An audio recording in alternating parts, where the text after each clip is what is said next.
everybody. Happy Sunday. Today we're doing a little bit of that second part of the live that I did yesterday on stress. But today I'm going to do the end lecture on the bad stress and how can we cope with that. And then we're going to talk about good stress and what that can do for your body. So I'll let you guys start coming on. Hi everybody. Hello. Happy Sunday. Happy Sunday. If you guys missed the live show that I did yesterday, make sure that you go and check that out. That's posted on my feed. So I have a couple of announcements real quick before I go on. Yesterday's live show, there's so much information in that, and that was like how to reduce stress right now. Good evening, Germany. I always want to say good morning, Christine, but good evening, Germany.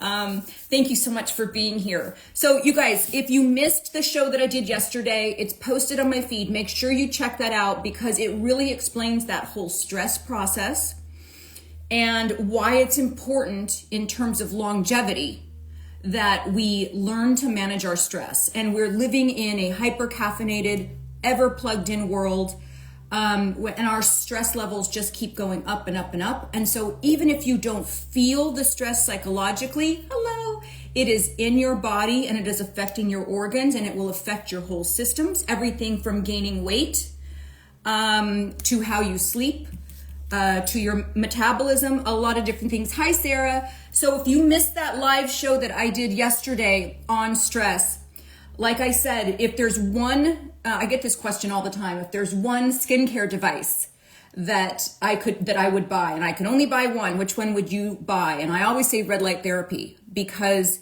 it's treating your skin on a cellular level and it's the health of your skin and it's so much more than any of the other little gadgets that we have out there. Microneedling is in close second, but red light therapy for sure is number one.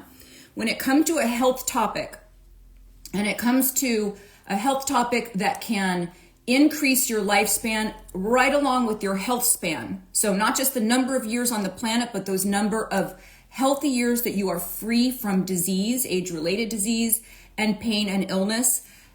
Managing your stress is the number one topic that we should be discussing for longevity because it affects everything. It affects everything. And that's what was yesterday's show.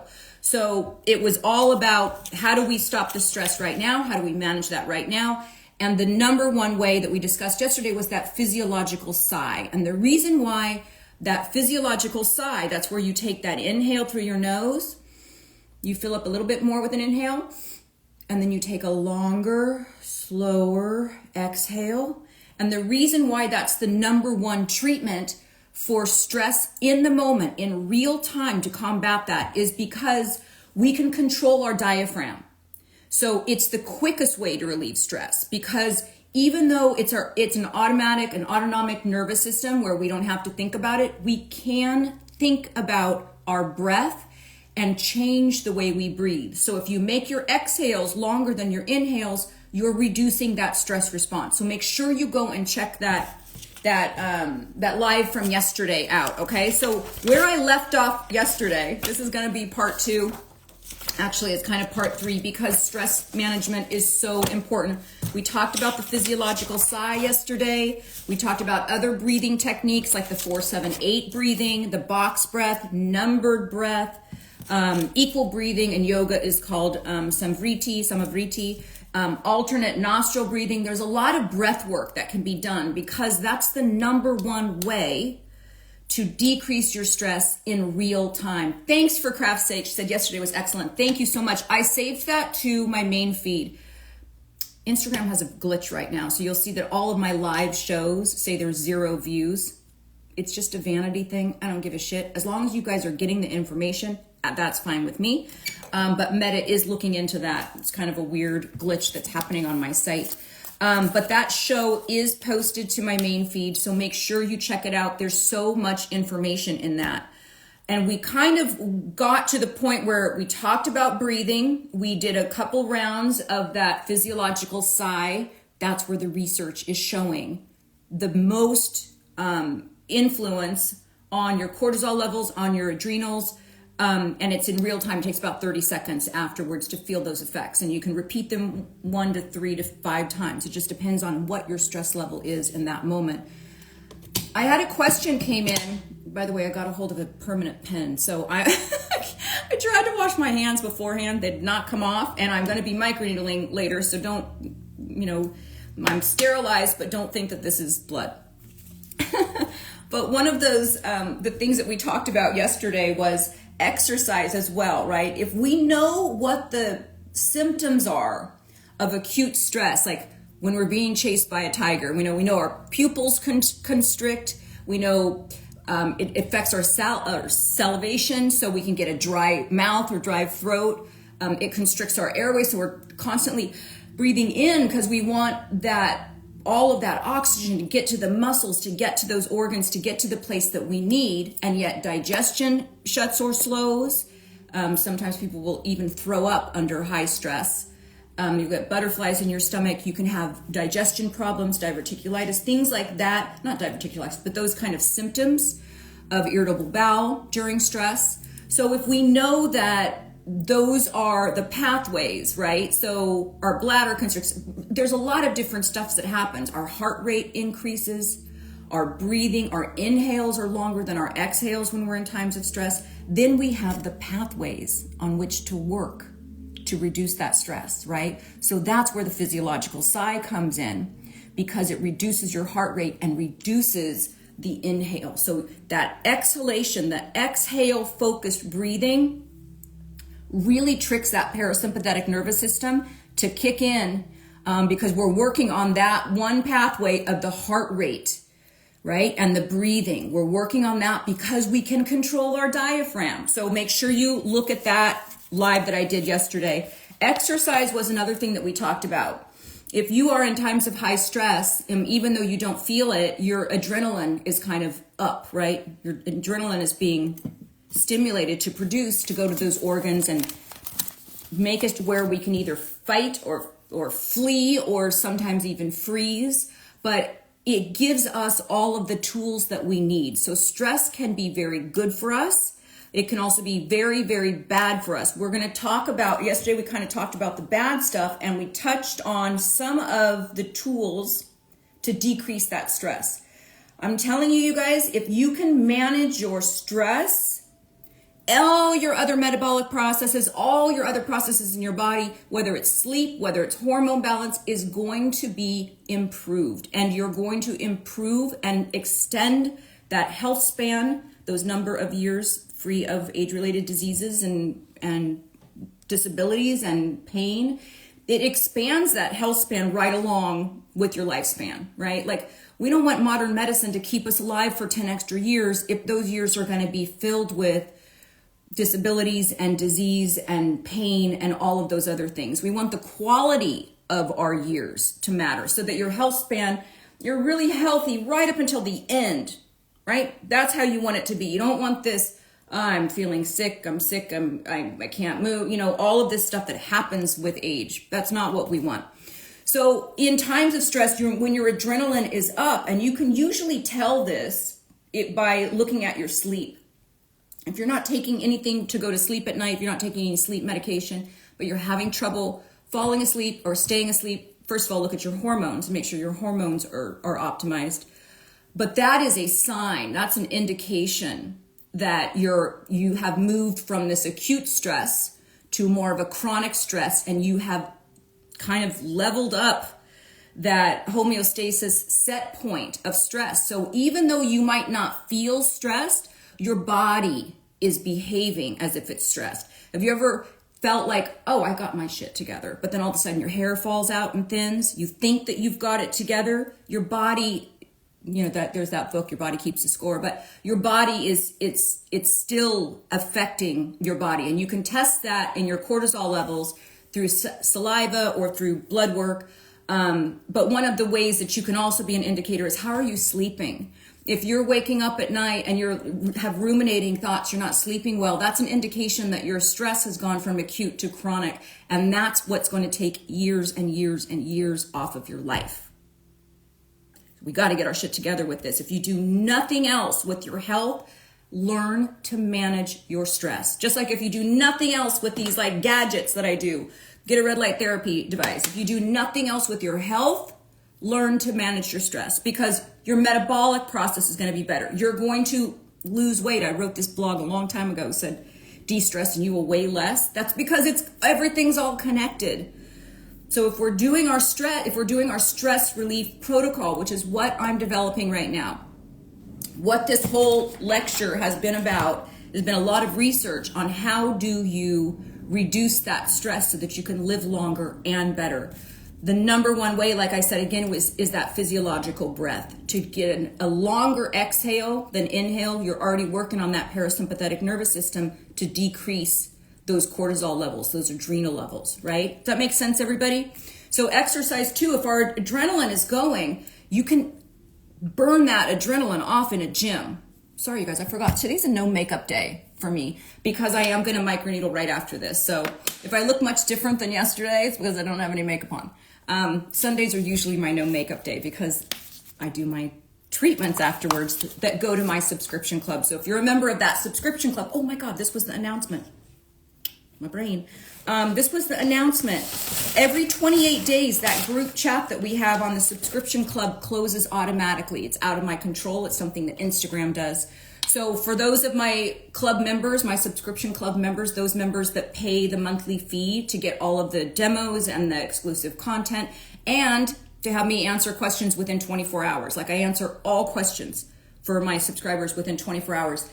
I try to get to my other DMs as well, you guys, those that don't belong to the club, because I really want to try to help as many people as I possibly can, but you should see my DMs sometimes. It's like, what? There's no way I can answer all of these questions.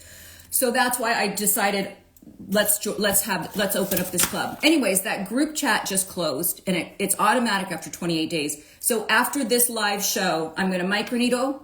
I'm hoping to get this in on the end of the show because it will go to my subscription club under exclusive content. If not, I'll just open up another live and I'll microneedle after this because I've gone about 6 weeks, almost 7 weeks without microneedling my face. And that's what we're going to talk about a little bit later on the good stress and what we can do to trick our body into behaving like it did when it's in its prime. I'm 55. I'd like to think my body is in its prime. I'd like to also think that I don't have any stress. But we all know that that's not the case, right? At 55 years old, my body's not working optimally as it did when it was, let's say, 35. But there's a lot of things that I do now at 55 where I do feel my metabolism is amazing at 55 because of the things that I do. My bone density and my muscle mass is great because of the tricks that I do. So there are those good tricks that we can trick our body, and that's still stress. Our body doesn't know the difference. That is stress. But anyways, I'm going to get to that in a little bit. The group chat is going to be opened up again for those members.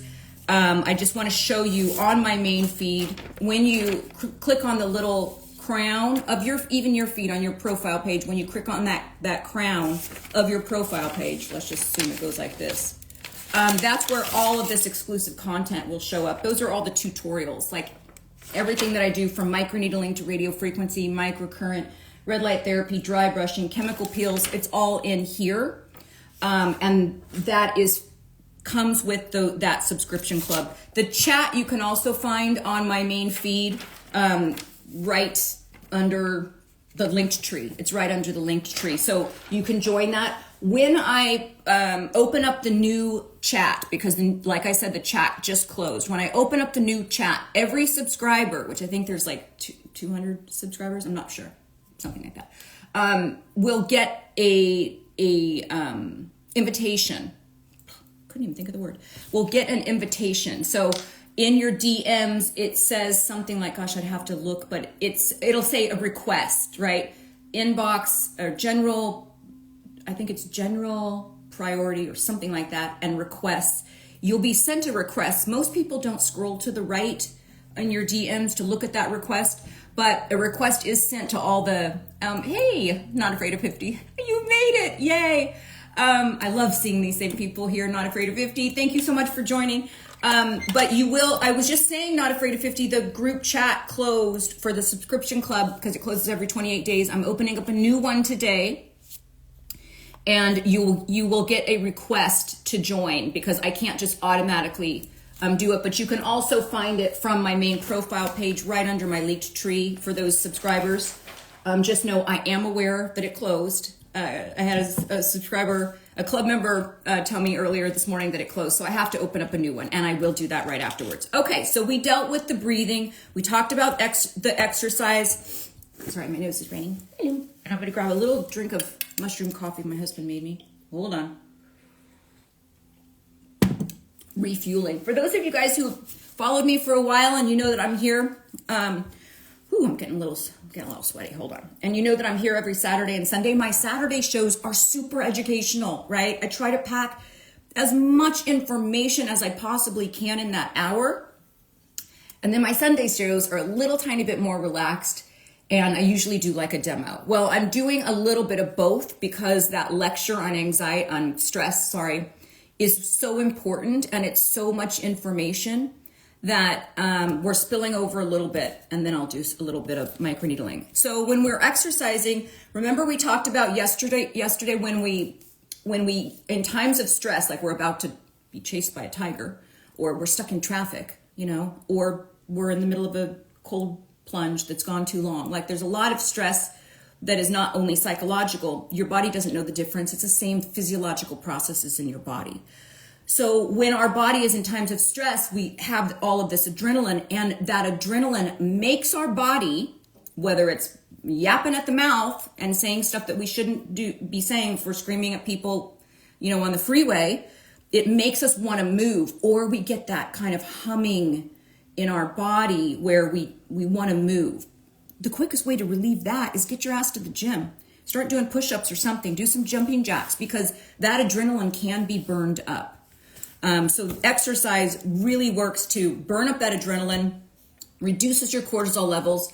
It's meditation in movement. It helps your body systems practice recovery, right? So going from acute stress and then recovering from that is good for your body. And regular exercise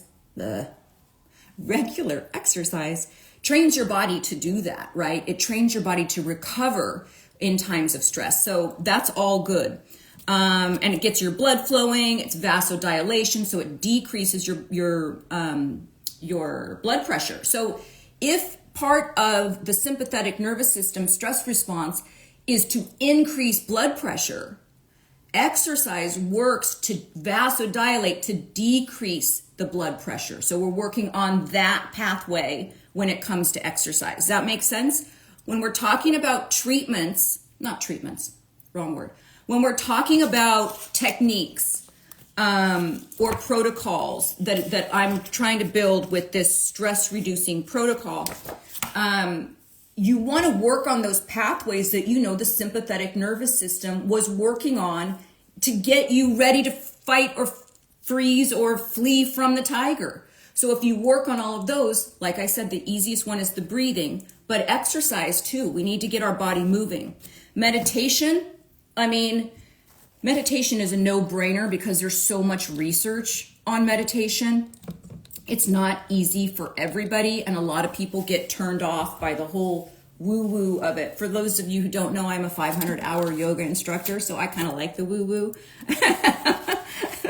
I like that kind of spirituality about that, and that oneness with the universe, that kind of universal thread, I think is important. Somebody said, please save this live, KT Drew. Let me see how far I get in this and how much of this is actually a lecture versus how much is going to be me microneedling my face.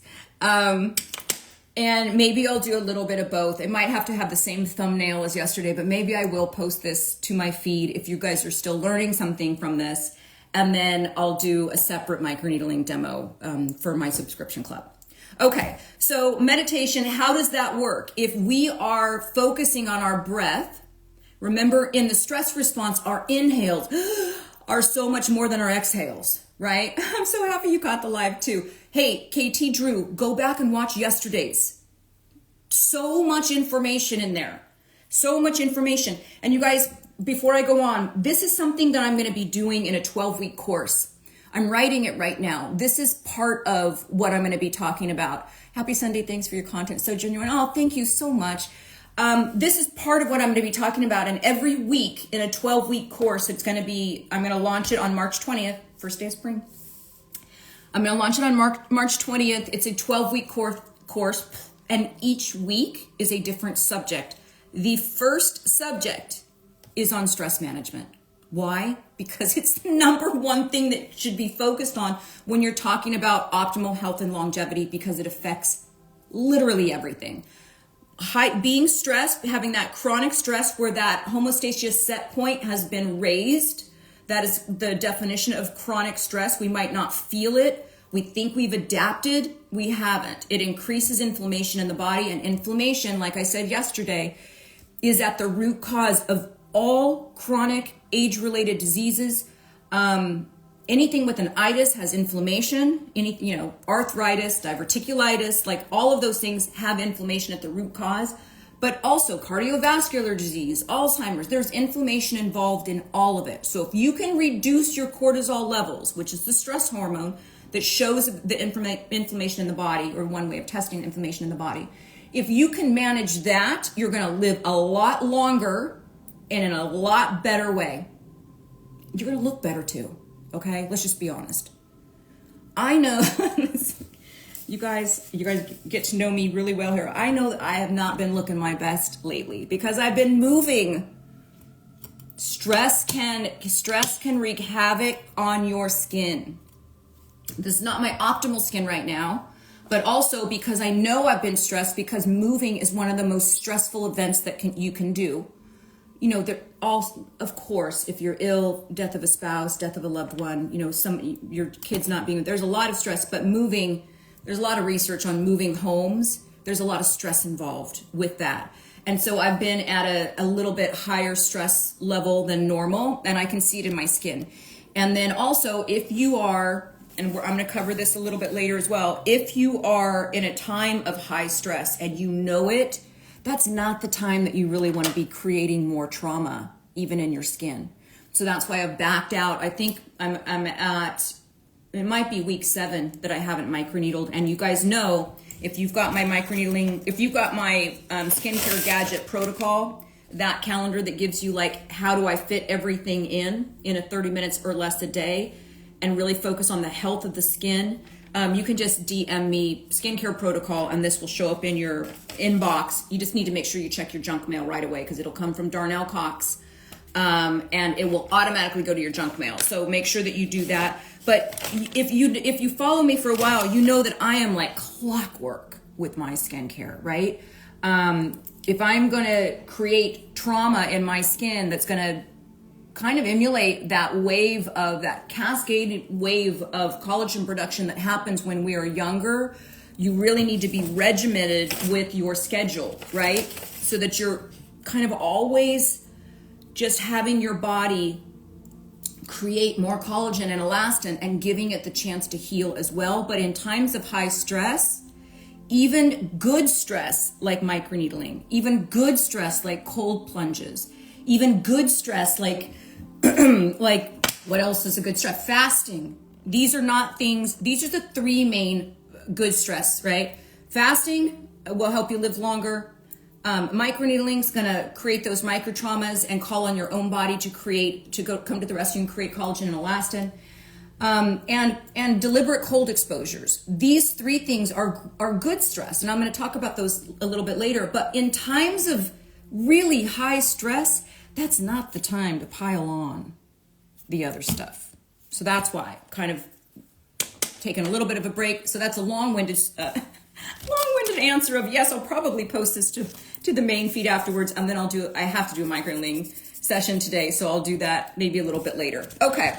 So we talked about, when we're talking about the pathways of the sympathetic nervous system and the stress response, when we're coming up with like protocols and ways to combat that, we want to work on those pathways directly. So meditation is that focus of breath, and it's tuning out those external stressors, and it calms the nervous system.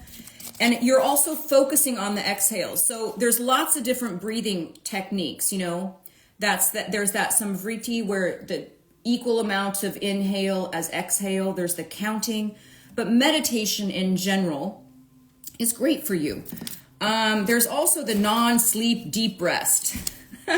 And what is non-sleep deep rest? That's the NSDR. This is where Huberman, if you guys ever watch that Huberman podcast or listen to the podcast, he's the neuroscientist, and I think he's also does ophthalmology and neuroscience at Stanford, I believe. That's right. And he tried to come up with a different term. Maybe it'll stick. I don't know. I'm using it. But he tried to come up with a different term because of the woo-woo-ness about meditation that turns some people off. And so he came up with this term of NSDR, which is non-sleep deep rest for short. And it's a method of relaxation by Dr. Andrew Huberman. And yeah, he is a neuroscientist and professor at Stanford. And it combines mindful breathing with guided meditation and scanning the body. To me, that sounds exactly like guided meditation with a different word. It's guided meditation. You don't have to like necessarily think of the own thing that you're coming up with the thought process yourself, and then your body is having to focus on what it's focusing on. On guided meditation, you're just listening to a script. You still have to focus on the script. You can't be thinking about your grocery list. That's not going to work. You just focus on what is being told to you, and it helps you to scan and reset your body. So meditation, whether you think it's woo-woo or not, there's so much research on it, you guys, in terms of reducing that chronic stress load. Shavasana, corpse pose. There's a reason why they do that at the end of yoga. You're just literally laying there, and although a lot of people fall asleep, that's not the goal of Shavasana, also called corpse pose. I hate that name, but that's what it's called. Corpse pose or Shavasana at the end of a yoga practice. You're laying still, so your body is still. You've just worked out, so you've gotten rid of all that twitchiness and all the things that you've done. You've burned through some adrenaline, and now you want to relax and keep your mind open, but in a very relaxed state. And so that works on those pathways as well, and kind of kickstarts that parasympathetic nervous system to really calm the whole system down. Sleep is very important. That's another way to reduce stress, is get enough street. Oh my God. Another way to reduce stress is to make sure that you're getting enough sleep. I'm going to do a whole live on sleep. I think that's coming next week, because sleep is super important, but it's kind of a catch-22, because if you're chronically stressed, you're probably not sleeping well.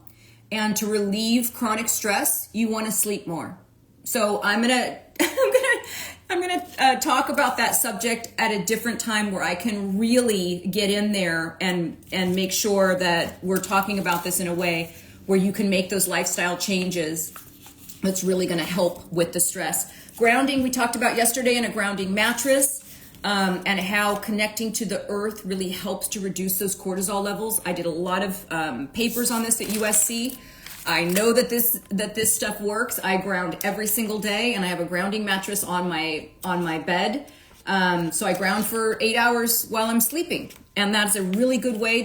You can test your cortisol levels. They've done a lot of research of before and afters and double-blind studies of people who use grounding mats, and what that does to your stress level, your perceived stress level, but also the physiological markers of that, which is your cortisol levels.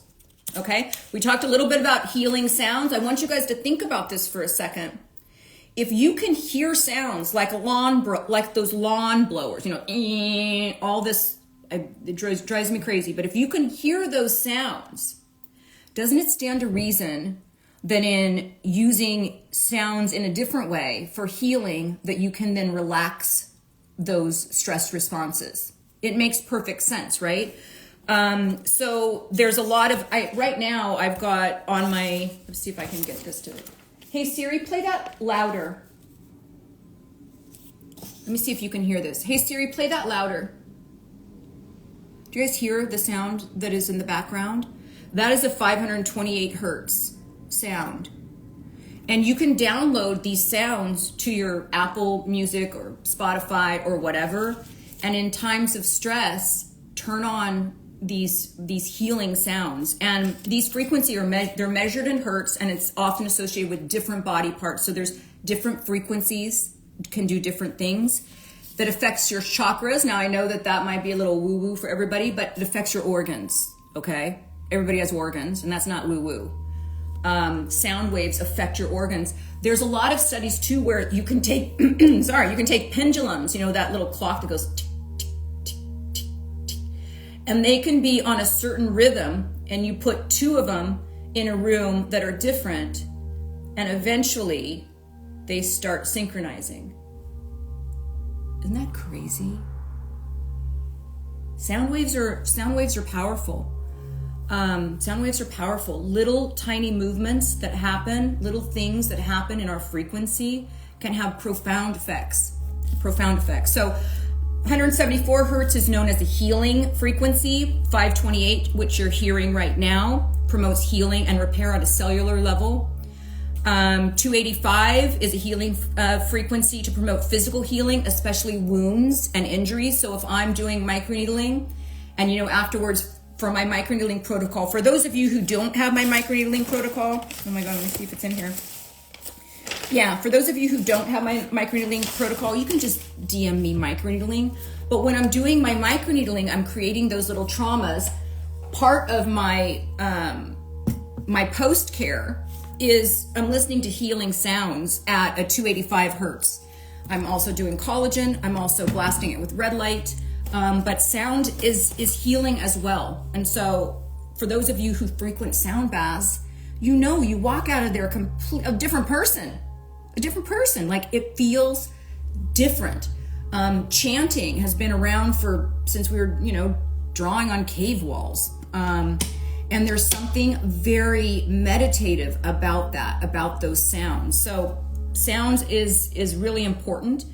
And if it makes sense to you guys that sounds can stress you out, it's a pathway that you can work on with stress reduction. That makes sense, right? If it's a pathway that stresses you out, and we know what that is, whether it's pupil constriction, you can widen. Here's an interesting thing. There's some research on this.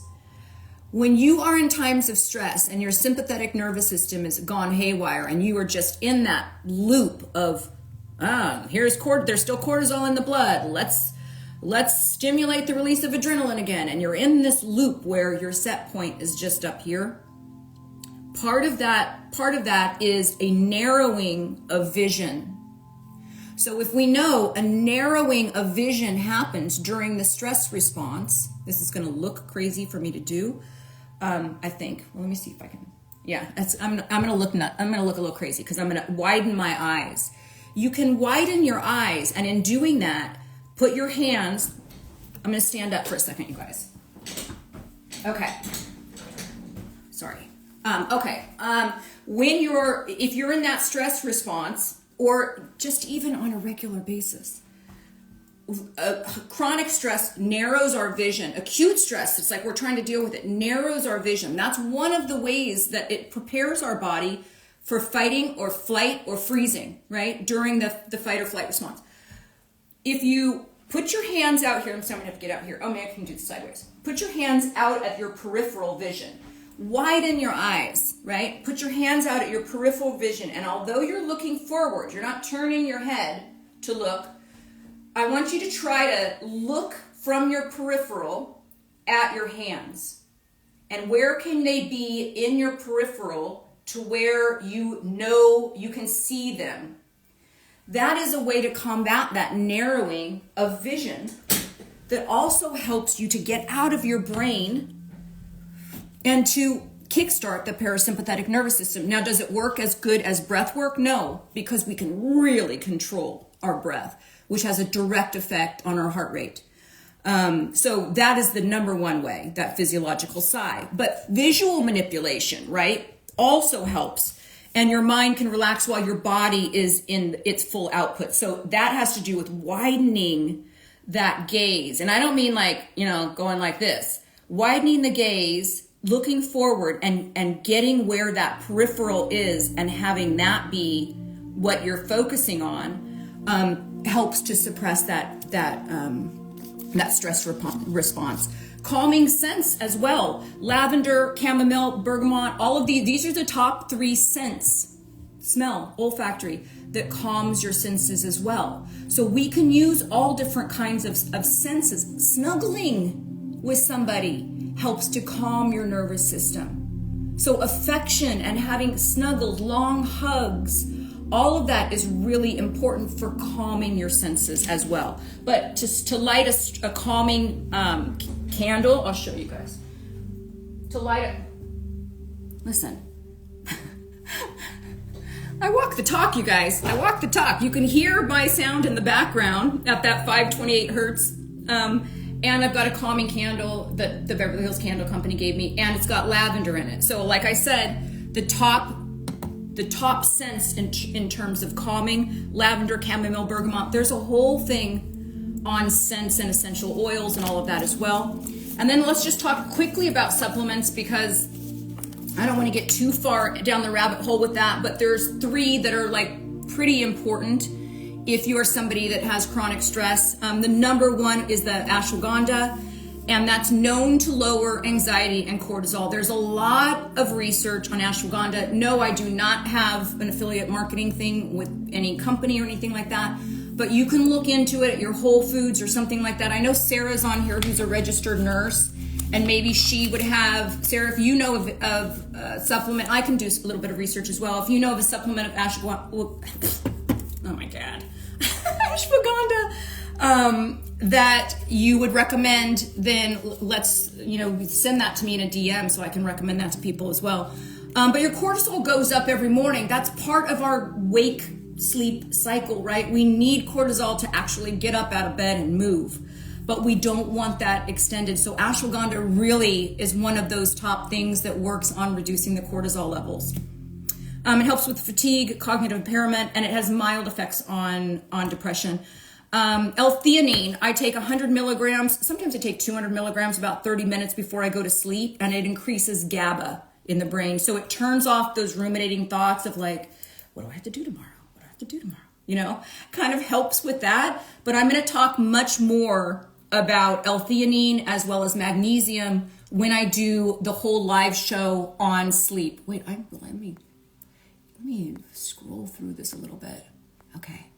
Hold on, I just want to make sure that I can see when things pop up. And then melatonin as well. Melatonin is great in terms of like helping, but I think it's way overprescribed. It reduces the output of adrenals. There's a lot of talk about adrenal burnout. I think it's kind of bullshit. I don't understand it at all. Your adrenals don't get burnt out. Your adrenaline is still going to be producing. It's still going to be producing. You can get your adrenals not working properly if you're taking way too much melatonin, because it suppresses adrenals a little bit. So if you take too much melatonin, in the morning, like you're like groggy, you've taken too much melatonin. You've suppressed your adrenaline.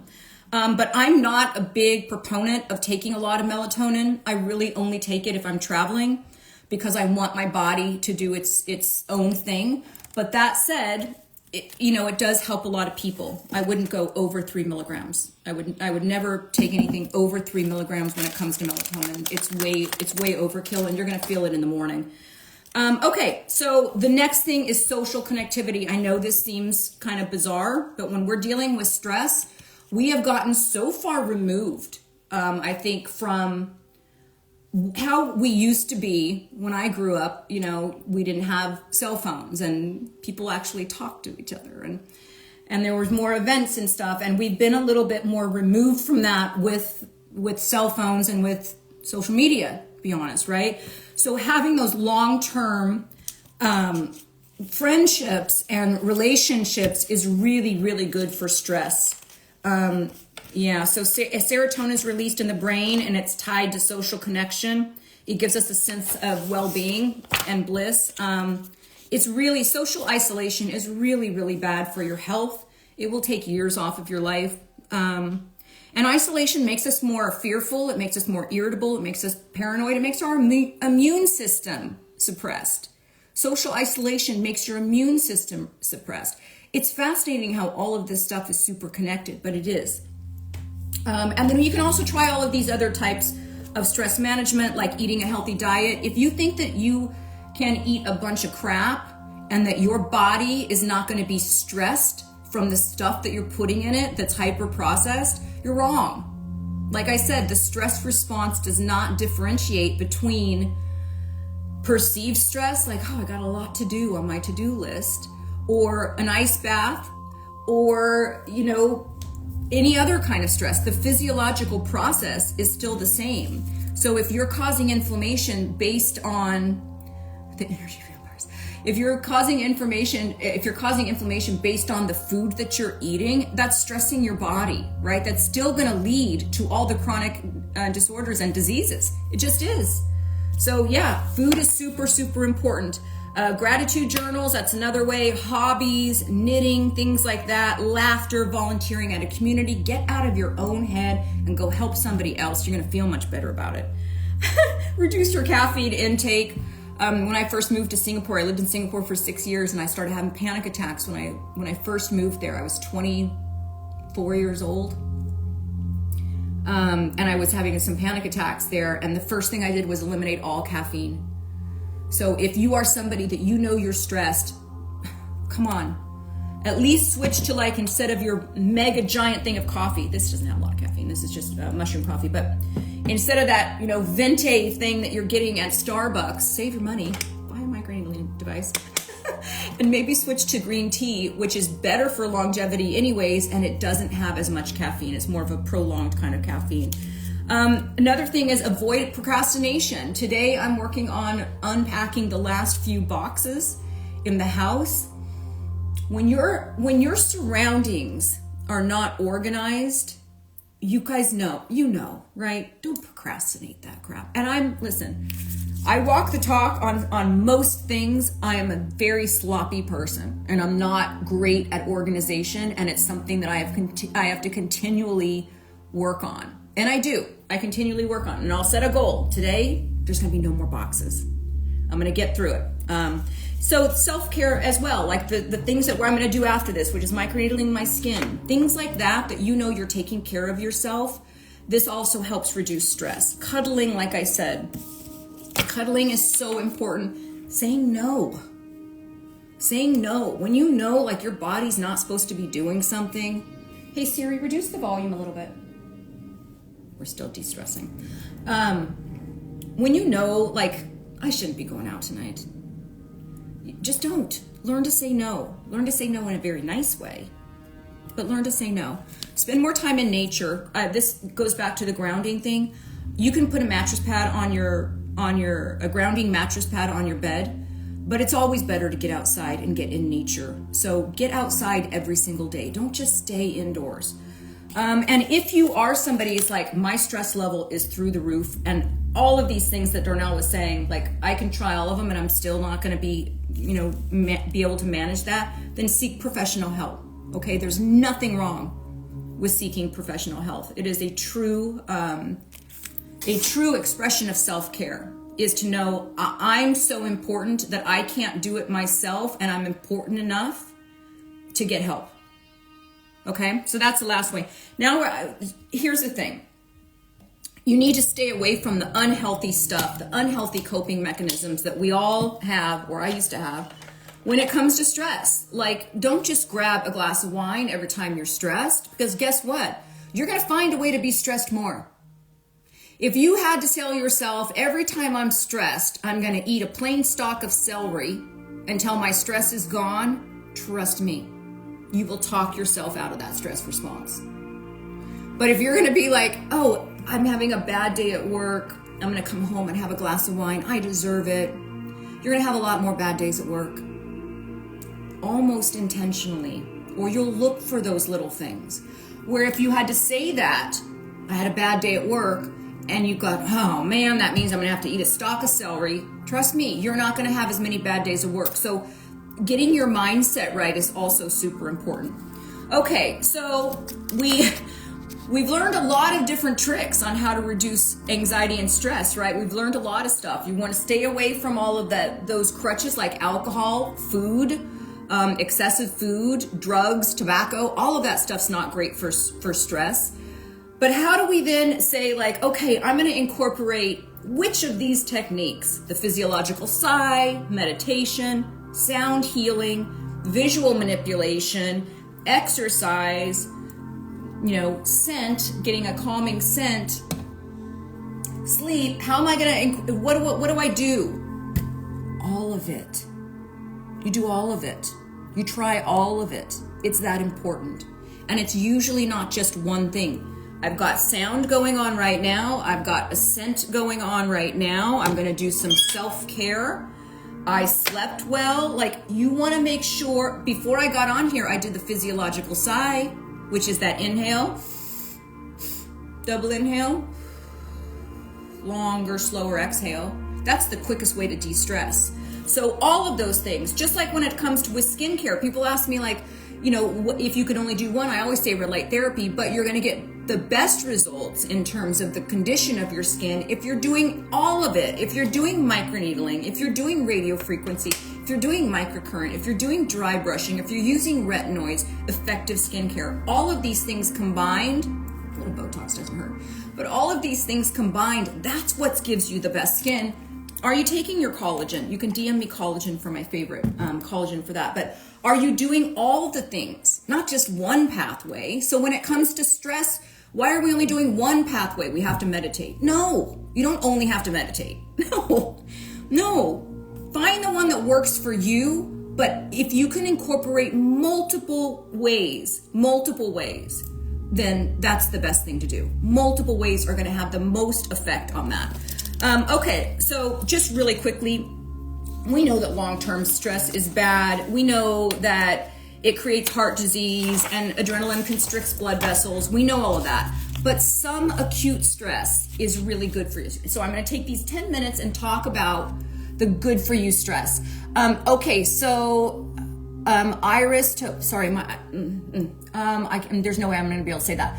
But Iris, who just put collagen in the comment section right here, once I post this to my main feed, then put collagen, because then it's an automated system and it'll give you the link to the collagen. If you put it here, I'm not going to remember to send that to you. So just on any post that I do, if you want microneedling protocol, just put in the comment section microneedling. If you want the skincare protocol like this, it has that, just put in the comment section on the post skincare protocol. If you want the younger eyes protocol, you put eyes protocol there. So do that there so that you get all that. Okay, so we're going to spend the next 10 minutes talking about the good for you stress, okay? And the main things I'm going to talk about is fasting, cold plunging, and microneedling, because those are the best ones. Okay, so this cyclic kind of breathing, like I said, not all stress is bad. There are ways that we want to trick our body into behaving like it did when it was younger, in our prime. And the way to do that sometimes is through acute stress. These stressors that we add to our body that kickstart our body processes. And one of them is, because we talked about breath, that Wim Hof breathing. That is that rapid, deliberate breathing. It's kind of like hyperventilation. You'll see it sometimes go, right? When you see that Iceman do that, that's how I would do it in a shower. And it's that deliberate exhalation, but you hold your breath afterwards. So it's 25 to 30 breaths of exhaling. You hold for 25 to 30 seconds, and then 25 to 30 breaths, and then you exhale and you hold and you repeat. And it increases, actually, adrenaline. So that's not what you want if you are wanting to decrease your stress, but to increase your awareness and your alertness. That type of breath is great for that. And it's the rapid movement of the diaphragm that releases the adrenaline, that rapid movement, right? So when you're taking a cold plunge, and let me tell you how this really helps, is it increases your immune system in terms of combating any sort of infection. So there is stress that's good for you, and that's one of them. And ice baths and cold showers immediately release adrenaline. So to get in an ice bath, you guys. I don't know if you guys have tried this at home. Woo, it's powerful in terms of how you feel afterwards, because you have increased that adrenaline. That's why you do not want to be doing ice baths if you're going through a giant move in your house and you've got boxes everywhere, because you're loading on more adrenaline and you're already trying to combat the stress involved with that. So in times of crisis, do not get into an ice bath. In times of crisis, do not microneedle your skin, right? You're already overloaded.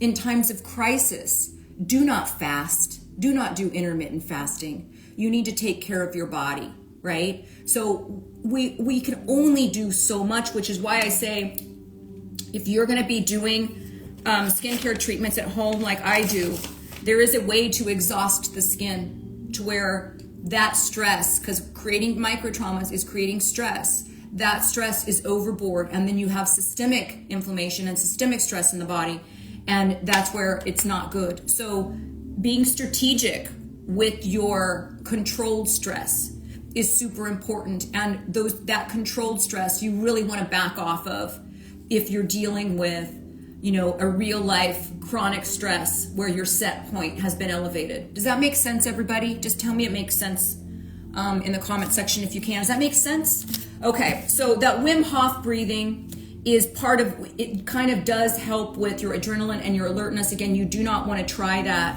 unless you are at a place where you're in you're in an okay spot. Tumo breathing is that inhaling through the nose, and then you kind of pierce your lips and you exhale. So it's inhale, and usually it's like a quick one. So when I get in a cold bath, again, you guys, I know it looks really cool to like break the ice on like a tub that's outside, and you got ice this thick, and you're walking through the snow, and then you get into this cold plunge, and it looks really cool on social media. You do not need your water that cold. Hi, Jean. You do not need your water that cold, okay? So the Tumo breathing, that's when you inhale and you do that forced exhale like you're kind of breathing through a straw.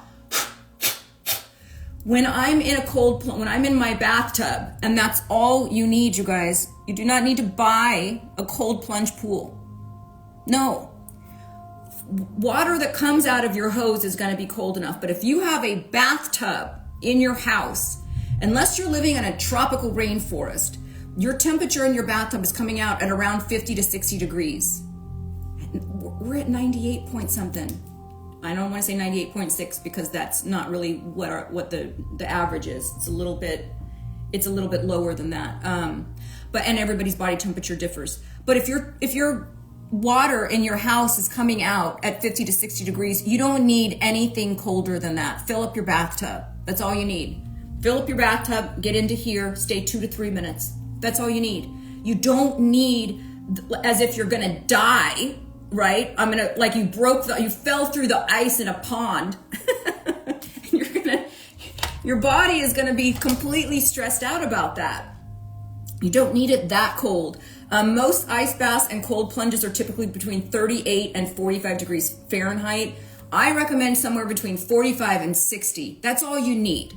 If for some reason you do a temperature gauge on your bathtub and it's above 60 degrees, you can add some ice to it, but I'm telling you, most people's bathtubs will come out on your coldest setting between 50 and 60 degrees, and that's all you need. That's all you need. So deliberate cold exposure. When I'm in there, let's think about this for a second.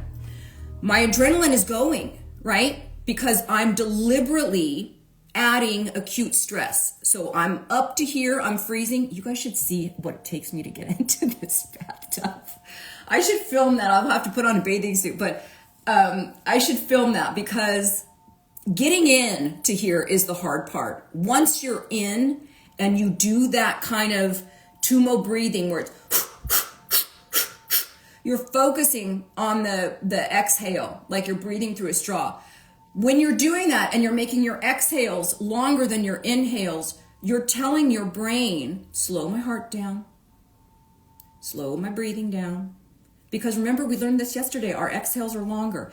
When our inhales are longer than our exhales, we're in that sympathetic nervous system. We're up, we're struggling. We're wanting more oxygen because we need to fight, flight, or freeze, right? But when we want to suppress that, when we want to work on the parasympathetic nervous system, we want our exhales longer than our inhales. So to get into a freezing cold bathtub, I'm going to tell you guys a secret. I mean, get in however you can, right? If you're not in chronic stress and you know, I want to try this, get in however you can. But I actually put on, I fill my bathtub up to the top, freezing cold water, and mine comes out at about 45, so I know I'm good. I play the Rocky theme song.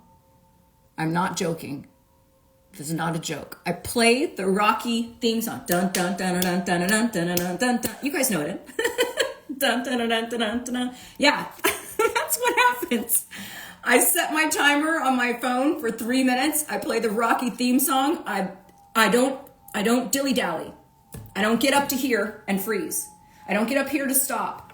You set that intention, you get in, you get under, you do that exhalation breathing for the first, I want to say 30 seconds, right? More accentuations on the exhale. It calms your heart down. It slows your breathing. And then the last minute or two, I don't have to do any sort of breathing at all. My body's already used to it. And then I'm doing kind of like a samastiti. I'm doing a same breath. So equal amounts of inhale and equal amounts of exhale. And let me tell you what cold exposure do. So we talked about good stress. Cold exposure is a good stress. It boosts immunity, it decreases stress, it helps with muscle recovery, reduces inflammation, increases circulation, relieves depression. I feel completely uplifted, my mood, after I've gotten out of a freezing cold shower for hours afterwards, 4 hours. You sleep better, you have better energy, it increases metabolism. When I get out of my freezing cold bathtub, my Oura ring, which is my bio tracker, tracks it as a workout. It tracks a cold plunge as a workout because that is having your own body try to combat that system and regulate your temperature. So deliberately being cold, your body will kickstart and try to warm it up. So it increases your metabolism, increases circulation, you sleep better, more energy, boosts the mood, improves insulin sensitivity. So that's where it's coming in with that increasing of the metabolism, helps with weight loss. Who would have thought that jumping into a freezing cold bathtub would increase your weight loss? It does. It does. It boosts endorphins, improves recovery, blood flow, mood. We talked about all of this. Improves skin health, improves injury recovery, and builds resilience. So again, we know that we're getting out at a certain time. We were looking at the clock. We know we've got 2 to 3 minutes. Start with 2 minutes. We know that we're only in there for a certain amount of time. When we get out, our body then goes through that parasympathetic nervous system response, and we're slowing our breathing and we're boosting our mood and all of that stuff. And so that resilience, that heart rate variability is really going to be working for you there. Okay, let's talk about skincare real quick before I do this microneedling thing. When we're doing things like microneedling, this is the Dr. Pen M8. Hey Siri, reduce the sound, please. All of a sudden it just kind of, there was a crescendo. A crescendo with my megahertz. I like these because you're using sterile needles. And what this is doing, and I'm going to do a demo after this, and I'll probably just pop back on a live here, and that demo will go to my subscribers. I'll post this to my main feed. But when you're creating microtraumas, again, you're tricking your body. So this is a good stress. You're tricking your body to produce collagen and elastin. You're doing it in a controlled way, which is why I tell people, don't microneedle every part of your body at one time. It's too much. Be on a schedule where you're microneedling different body parts every week so that a little bit of you is always in recovery, but it's not your whole body's in recovery, right?